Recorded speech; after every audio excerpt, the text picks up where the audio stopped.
10,000 ಕೋಟಿ ಕೊಟ್ಟಿದ್ದಾರ? ಇಡೀ 2 ವರ್ಷದಲ್ಲಿ 10,030 ಕೋಟಿ ಮಾತ್ರ ಕೊಟ್ಟಿರೋದು. ಅದರಿಂದ ನಿಮಗೇನಾದ್ರು ಮಾಹಿತಿ ಕೊರತೆ ಇದ್ರೆ ದಯಮಾಡಿ ಇಷ್ಟನ್ನ ಮುಂದೆ ಇನ್ನೆಲ್ಲರ ಮಾಡುವಾಗ ಜನರಿಗೆ ತಿಳಿಸ್ತಕ್ಕಂಥ ಕೆಲಸವನ್ನ ಮಾಡಿ. ಅಧ್ಯಕ್ಷರೇ, ಈಗ ಇನ್ನು ಬಜೆಟ್ ಮ್ಯಾಗ ನಾ ಮಾತಾಡೋದಿನ ಅವಾಗ ಎಲ್ಲ ನಾನು ಏನು ನನ್ನ ಬಲ್ಲಿ ಏನು ದಾಖಲೆದೋ ಅದನ್ನು ನಾನು ಸದನಕ್ಕೆ ತಿಳಿಸ್ತೀನಿ. ನಾ ಯಾವುದೇ ಅಂಕಿ ಸಂಖ್ಯೆಗಳನ್ನ ನಾನೇ ಕಪೋಲ ಕಲ್ಪಿತವಾಗಿ ಈಗ ಹೇಳಿದ್ನಲ್ಲ, ಅದೇ ನನ್ನ ಬಲ್ಲಿನ ದಾಖಲೆ ಅದ್ರಿ. ಈಗ ನಾ ತಗೊಂಡ್ ಬಂದಿಲ್ಲ. ಈ ಬಜೆಟ್ ಮ್ಯಾಗ ನಾ ಮಾತಾಡೋದಿನ ಅವಾಗ ನಾವೆಲ್ಲಾನು ಏನದ ಕೇಂದ್ರ ಸರ್ಕಾರ ಯಾವ್ಯಾವ ಯೋಜನೆಗೆ ಎಷ್ಟು ಕೊಟ್ಟಿದೆ, ನೀವು ಬಜೆಟ್ನಲ್ಲಿ ಈ ಸಲ ಕೃಷ್ಣಾ ಮೇಲ್ದಂಡೆಗೆ ಯೋಜನೆಗೆ ನೀವು ಎಷ್ಟು ಹಣ ಇಟ್ಟಿರಿ ಅದನ್ನು ನೀವು ಮೊದಲು ಬಹಿರಂಗ ಪಡಿಸ್ರಿ. ಒಂದು ರೂಪಾಯಿ ಇಟ್ಟಲ್ಲ ನೀವು.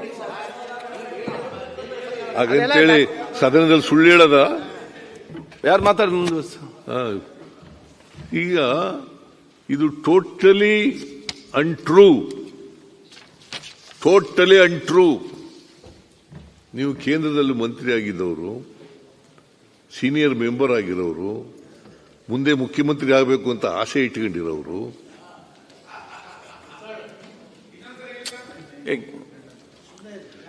ಮಧ್ಯ ಹೇಳೋಗಿಲ್ಲ.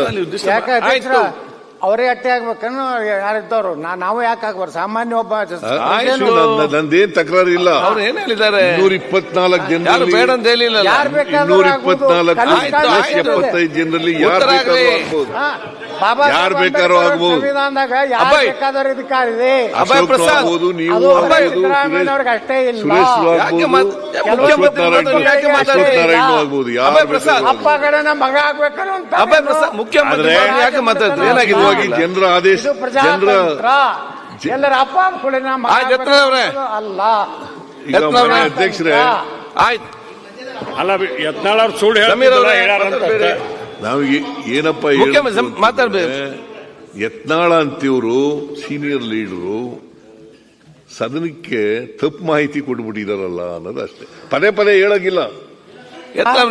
ಏನನ್ನು ನಾ ಸ್ಪಷ್ಟೀಕರಣ ಕೊಡ್ತೀನಿ. ಅದಕ್ಕೆ ಬೇಡ, ಮತ್ತೆ ಮಾತಾಡುವಾಗ ಆಯ್ತು ಹೇಳಿದ್ರಲ್ಲ ದಾಖಲೆ ಕೊಟ್ಟಿದ್ದಾರೆ, ನೀರಾವರಿ ಯೋಜನೆಗಳಿಗೆ ಆಯ್ತು. ಮತ್ತೆ ಬಜೆಟ್ ಅಲ್ಲಿ ಮಾತಾಡೋ ಕೊಡಿ ಎಲ್ಲಾನು ನಾನು ಓಕೆ. ನಾನು ಬಜೆಟ್ ಭಾಷಣದಲ್ಲಿ ಹೇಳ್ತೇನೆ. ಈಗ ಮಾನ್ಯ ಅಧ್ಯಕ್ಷರೇ, ಪದೇ ಇದ್ರೆ ನಮಗೆ ಈ ಫ್ಲೋ ಆಫ್ ಥಾಟ್ಸ್ ಕಟ್ಟಾಗ್ಬಿಡ್ತದೆ. ಮಾನ್ಯ ಸದಸ್ಯರು, ನಾನು ನೀವು ಹೇಳಿದ ಮೇಲೆ ಮತ್ತೆ ಬಾಯಿ ಹಾಕ್ಲಿಲ್ಲ.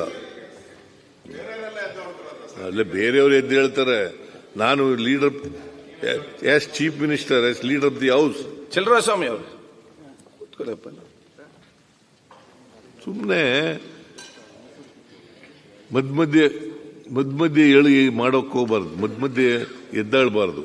ನಮ್ಮ ಅನುಮತಿ ತಗೋಬೇಕು ಫಸ್ಟ್ ಆಫ್ ಆಲ್, ಆಮೇಲೆ ಇವ್ರ ಅನುಮತಿ ತಗೋಬೇಕು, ಸ್ಪೀಕರ್ ಅನುಮತಿ ತಗೋಬೇಕು, ಆಮೇಲೆ ಮಾತಾಡಬೇಕು. ಅನುಮತಿ ಕೊಟ್ಟರೆ ನಾನು ಈಲ್ಡಾದ್ರೆ ಮಾತಾಡಿ, ಬೇಡ ಅಂತ ಹೇಳಿದವರು ಯಾರು?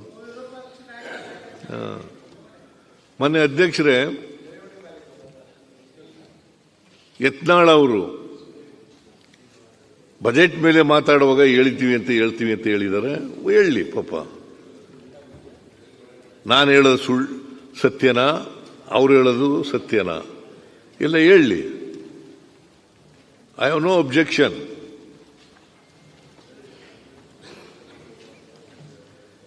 ಸೊ 10,000 ಕೋಟಿ ಬಂದಿದೆ. ಮತ್ತೆ ಅದು ಗ್ರಾಂಟ್ಸ್ ಅಲ್ಲ, ಅನುದಾನ ಅಲ್ಲ. 50 ವರ್ಷದವರೆಗೆ ದೇಶದ ಎಲ್ಲ ರಾಜ್ಯಗಳಿಗೆ ಇಂಟ್ರೆಸ್ಟ್ ಫ್ರೀ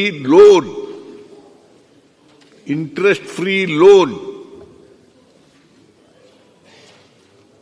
ಕೊಟ್ಟಿರೋದು. ಕೇಂದ್ರ ಸರ್ಕಾರ ಅನುದಾನ ಕೊಟ್ಟಿಲ್ಲ.